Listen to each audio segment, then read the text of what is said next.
Eu gostei do jogo, eu gostei. Achei que o Flamengo jogou melhor. Eu acho que o resultado não foi justo. Não espero o que aconteceu na partida. O Flamengo foi melhor o jogo inteiro, na minha opinião. Teve essa bola na trave. O Corinthians conseguiu finalizar no gol do Flamengo aos 42 minutos do primeiro tempo. O Flamengo tinha 7 finalizações e o Corinthians 0. Bem ruimzinho? Não, eu vi de maneira diferente. Boa tarde, Dani. Boa tarde a todos, ao fã de esportes também. O Corinthians, a gente tem de levar em consideração, o Corinthians imaginou um jogo que ele não teria tantas chances, mas ele teria de travar o Flamengo também. A parte de travar o Flamengo, o Corinthians fez bem. O que faltava ao Corinthians até então, antes do gol do Rodinei, era conseguir finalizar o gol do Santos. Aí havia dificuldade. O Santos, goleiro do Flamengo.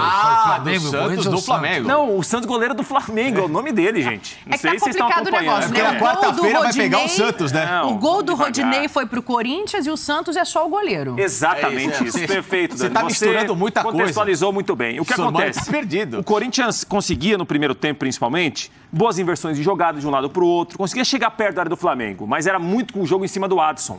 Muito com o Adson pela direita. Que foi muito bem, né? Que foi bem no jogo. O Flamengo foi mais perigoso, porque o Flamengo conseguiu finalizar mais que o Corinthians no primeiro tempo. O Vitinho acertou a trave, depois o Cássio espalmar. O João Gomes arrematou 2 vezes com perigo ao gol do Corinthians. Mas o Flamengo não fez o gol. Então foi um primeiro tempo que o Flamengo era mais perigoso, mas o Corinthians com a bola conseguia levar bem. Fez o gol. Flamengo? Fez o gol. No primeiro tempo? Não, no primeiro tempo não. Ah, não, no segundo. Então, não, é no segundo sim. E o que acontece? Vitor Pereira, quando ele tira o Piton e coloca o Gustavo Silva, o Mosquito, ele quer ter, entre aspas, um outro Adson pelo outro lado também. Porque ele tinha velocidade de um lado, mas não tinha velocidade do outro. Ele depois colocou 2 pontas. E o gol sai com a participação dos 2 pontas. Que a bola vai de um lado para o outro, vem para o meio da área e o Rodinei faz aquilo, né? Que o Bubu costuma dizer que é um erro de gesto técnico, né? Ele até tentou uma coisa e saiu outra. Você muito linha de passe aí, o que acontece? do domingo, hein? Aí, por quê? Aí Pô, depois... ele tá pegando tudo na minha descrição. Tudo que eu falei ontem à noite, ele tá falando agora. Você está acusando o Rafael chupa Prats de cara. plágio? Exatamente, tá? Você vê como que é o começo do Pelo menos programa. ele me cita, né? Ele te citou, Como ele diz o Rodrigo deu Bueno, crédito. um erro técnico Não, do Rodinei. gesto técnico. E depois do gol, Dani, aí o jogo ficou bom pro Corinthians. O Corinthians defendeu-se muito bem, colocou muita gente perto da entrada da área. E o Flamengo foi colocando atacantes, mas não conseguia ter tantas chances para fazer gol. O Flamengo terminou o jogo com Marinho, com Gabriel, Pedro e Lázaro. E, entre aspas, no meio só João Gomes e Everton Ribeiro. 4 jogadores lá na frente agora. A bola não chegava lá na frente. Tanto é que o Roger Guedes perdeu um gol, quando criou outras chances para ter feito o segundo. A chance do Flamengo depois do 1-0 foi com o Pedro aos 46. Então, acho que o jogo, a partir do 1-0, definiu muito bem o que o Corinthians queria. O senhor está contemporizando toda bem. hora, então fala, é um jogo... Não achei um jogo ruim, não. É um jogo ruim. Achei que é um outro tipo de jogo, estratégia, Se o enfim. Flamengo consegue só até os 43 Mas uma é mérito de quem finalização. defendeu, Facinca. Mas, Rafa, Mas é mérito de quem defendeu bem. Se o jogo ficar só travado, não tem jogo. Não, o Flamengo não se... O Flamengo... Desculpa, boa tarde a todos. Vai Obrigado nessa. pelo carinho. E fã de esporte também. O Flamengo perdeu teve uma cabeçada do Gabriel. Teve, depois do gol, logo depois do gol. A cabeçada aí no rebote, quem é que chuta pro Vitor gol? Hugo. Vitor Hugo. Cássio faz uma tremenda defesa. Faz. E aí no final do jogo tem esse lance aí do Rodinei. Pedro que você falou. E o lance do Vitinho no primeiro tempo. Eu gostei do jogo, não sei se eu estava com saudade do futebol. gostei também. Mas eu gostei do jogo, eu gostei. Achei que o Flamengo jogou melhor, eu acho que o resultado não foi justo, não espero o que aconteceu na partida. O Flamengo foi melhor o jogo inteiro, na minha opinião. Teve essa bola na trave, o Corinthians conseguiu finalizar no gol do Flamengo aos 42 minutos do primeiro tempo. O Flamengo tinha 7 finalizações e o Corinthians 0. E aí aconteceu aquele chute do Adson por cima do gol do goleiro Santos. Mas o Flamengo jogou muito mais bola, gente. Jogou muito mais bola. Muito mais bola. É aquela história, é o futebol, né? Aí, de repente, vai lá. O Rodinei faz aquela pichotada que ele fez. Aliás, eu elogio o Rodinei, hein, Rodinei? Tem brincadeira, hein? E sai o gol do Corinthians, que não fosse aquilo, não sei se faria o gol. Não sei se o Corinthians teria condições de fazer um gol. O gol sai porque o Flamengo fez o gol pro Corinthians. Aí você fala, teve a jogada do Roger Guedes. Teve a jogada do Roger Guedes, é verdade. Teve a jogada do Roger Guedes, que é a única jogada interessante que o Corinthians faz durante o jogo.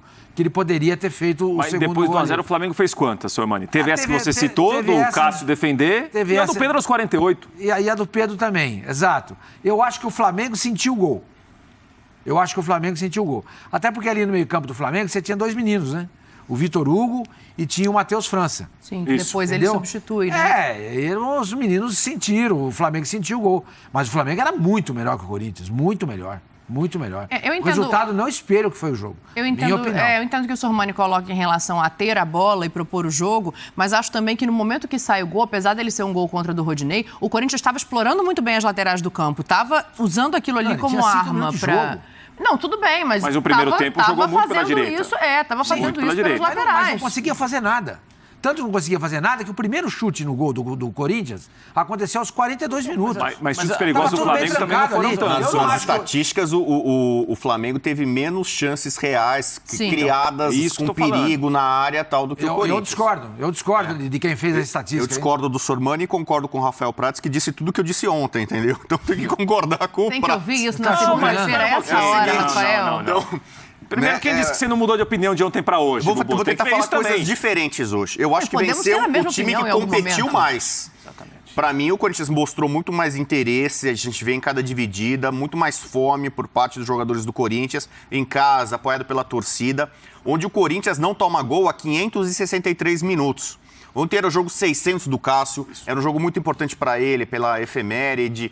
Ele fez uma defesaça no primeiro tempo. Fábio Santos fez o jogo 300 dele. Jogou bem. O Corinthians completou 19 jogos sem perder em Itaquera. Então, estou citando aqui algumas marcas importantes do Corinthians. O Corinthians lutou mais em campo. Aí você vai falar, mas o Flamengo está muito mais de olho no jogo da Copa do Brasil contra o Atlético. Eu fiquei com essa impressão. Sim, o Flamengo ele entra deixando isso claro, né? A escalação do Dorival deixa isso claro. Achando assim, olha, a gente tem um time aqui superior ao Corinthians, o time escalado, sem todos os titulares, sem força máxima, é um time suficientemente capaz de vencer o Corinthians. Nos últimos 9 jogos entre eles, eram 8 vitórias do Flamengo e um empate. Sendo que dessas 8 vitórias do Flamengo, algumas por goleada, inclusive em Itaquera. Sim. Então, Você lembra quem era o técnico daquele 5-1 do Flamengo contra o Corinthians em Itaquera? Dos 5, era interino, não era? O Domenech. Era ele mesmo. Do Flamengo, o técnico do Flamengo. Que pra mim foi um cara que foi mandado embora de maneira equivocada, entendeu? Então, o Corinthians conseguiu, assim, meio que tirar uma espinha da garganta, que era enfrentar o Flamengo, estava sendo um saco de pancada nos últimos tempos. Então, o Corinthians acho que competiu mais. Obrigado, o Queiroz, tremendo do Guerreiro. Os zagueiros foram muito bem. O Mosquito entrou muito bem, essa jogada que o Prats destacou, que eu tinha destacado ontem, da jogada pelas pontas dos dois, no lance do gol. Então, é um Corinthians acho que fez por merecer, fez por onde? Com as limitações dele, que é o mérito do trabalho do Vitor Pereira. Ele até chegou a falar, se não fossem os miúdos, esse time do Corinthians estava disputando para não cair. E ele está na vice-liderança, um ponto atrás só. Isso. É incrível o trabalho que está sendo feito. Ele está virtualmente classificado para as quartas da Copa do Brasil. Não acho que o Santos vai reverter o placar.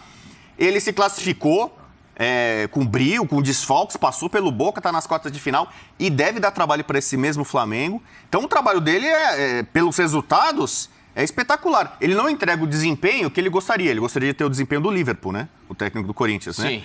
Não só o desempenho. Ele gostaria de treinar o Liverpool e já que não dá para... Mas já que eu tô no Corinthians, tudo bem, né? Então não dá para fazer o Corinthians jogar como o Liverpool. Mas ele está fazendo o time render com as limitações, com os miúdos e tá aí. Adson bem, Mosquito bem. Nessa partida, veteranos foram bem, né? O Gil, além do Cássio, foi bem testado. Muito bem. E gostei do Raul Gustavo também. Achei que os zagueiros foram bem. Esse Raul Gustavo é um perigo. Ele é um perigo. Ele é um perigo. Ele é Corinthians. Não, mas ontem ele jogou bem. Sim. Muito obrigado, Sormani. Alguém que concorda comigo. Esse cara é um perigo. A qualquer momento, ele pode vai fazer ele fez um jogo bom, todo jogo, ele deixa um rastro jogo, de... exatamente. Todo jogo. Todo jogo. Isso Na aí Baixada ontem ele fez não. um pênalti infantil. Todo jogo ele tem um carimbo. O jogo de ontem ele foi bem. Não, ele foi bem, concordo, ele foi bem. Agora ele precisa manter essa regularidade. Ah, sim. Ele precisa manter esse Ele nível. é pedir demais. Entendeu? Ô, Dani, eu vou ser bem sincero assim. Essa mudança que o Rodrigo Bueno fala pra mim, muito no segundo tempo. Quando entra o Rony, quando entra o Mosquito, o Corinthians ele ganha um pouco mais de vigor. Voa, né? Porque no primeiro tempo, sim, literalmente. Ele voa com o Mosquito? No segundo tempo, com o Mosquito, o time voou. Porque o primeiro tempo, eu cansei de ver jogadas, por exemplo, o Matheus França, que não fez um bom jogo, mas ainda assim também não comprometeu. O Vitor Hugo já foi melhor de novo. Tenho gostado muito dessa Jogou bem opção. o Vitor Hugo. O Matheus França foi mal no jogo. Sim, então. O Matheus não foi bem, mas o Vitor Hugo, sim. O Vitor Hugo pega pelo menos 2 lances em que ele inicia a jogada no campo de defesa do Flamengo e ele chega praticamente na grande área do Corinthians sem ser incomodado. O Corinthians ele tem um grande problema. Ele é um time que está bem armado. Você vê o Corinthians bem desenhado taticamente pelo Vitor. As opções, quando ele tem mudado, de fato, tem feito diferença, porém ainda falta uma coisa que já não é um problema do Vitor. E sim, talvez, não só de característica do elenco, mas de técnicos recentes que passaram pelo Corinthians. É um Corinthians que agride muito pouco. Esse Corinthians tem que ser mais agressivo em marcação. Tem que ser um Corinthians que sem bola... Mas dá pra fazer isso? Dá, Bubu, dá. Aí é você estimular, talvez, até o posicionamento dos atletas a tentarem forçar. Fisicamente, claro, você vai precisar de um preparo melhor, mas ao mesmo tempo hoje é necessário. Senão o Corinthians pode pegar um time técnico que vá transitar nessa linha intermediária e defensiva com muita facilidade.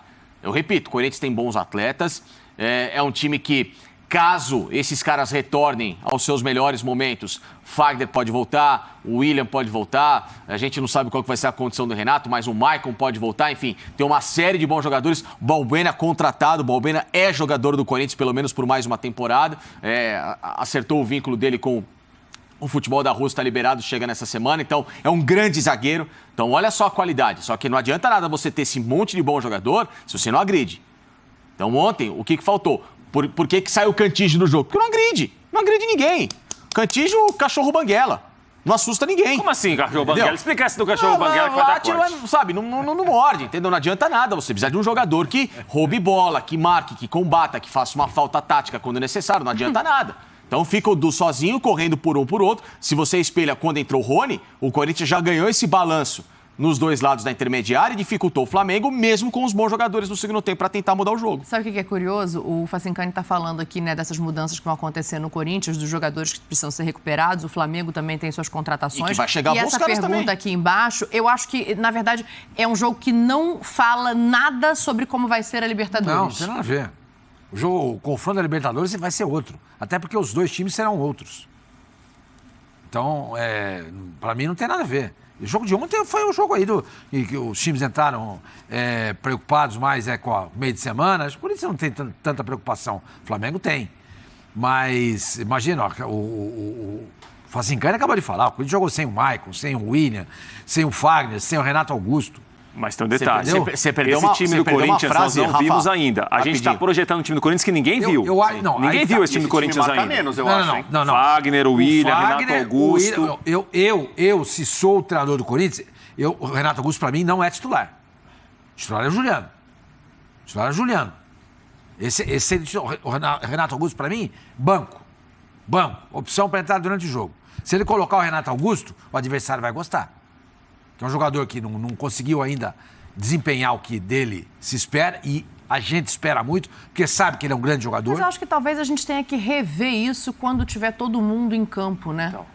Porque talvez ele consiga fazer uma formação ali para explorar o que a gente sempre falou do Renato, de repente sem voltar tanto, sem precisar marcar. E aí chegando o Yuri como homem de referência lá na frente, o Balbuena para dar mais uma questão de força defensiva.